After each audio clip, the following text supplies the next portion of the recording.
3 things which you must do in addition to having your AWS certification for you to land your dream job. The very first one is for you to implement projects. You cannot be successful in your interview if you've not carried out several hands-on projects. That's why in our previous video, I shared with you resources that can help you to do hands-on. I shared several sites which you can go onto and carry out AWS hands-ons for free. You need to carry out a lot of cloud projects, and once you do these cloud projects, you want to upload them in your project repository. I equally did a video on you setting up a project repository and getting started with GitHub. You only want to watch that video to set up a GitHub repository if you do not have one. But once you have a GitHub repository, you want to make sure that you implement some of these cloud projects and you upload them to your GitHub repository, because that's the only way that you can equally prove to some recruiters that you actually have the experience. And while carrying out those projects, you build more confidence in yourself prior to taking your interviews. The second thing which you can do in addition to your certification is to join community forums. Like I just said, we have the link to our DevOps community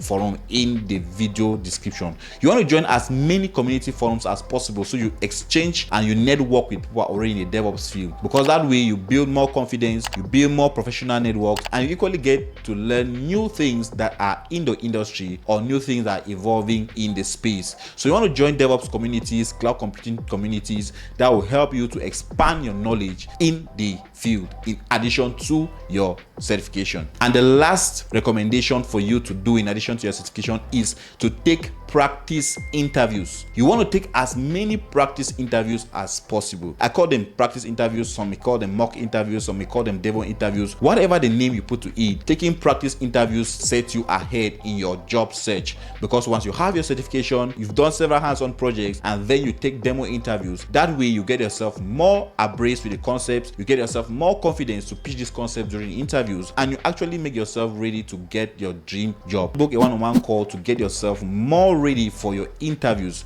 through our demo interview sessions which you have planned out. So those are the things which I believe if you add your AWS certification, you actually set yourself aside, or you set yourself ahead of others that might be interviewing with you for the same position. Thank you for watching this video to the end. Hit the subscribe button if you are not yet subscribed. If you have any questions, leave those questions in the comment section. I will take out time, reply your questions, help your doubts, and make you successful in your DevOps and cloud computing journey. See you in our next video.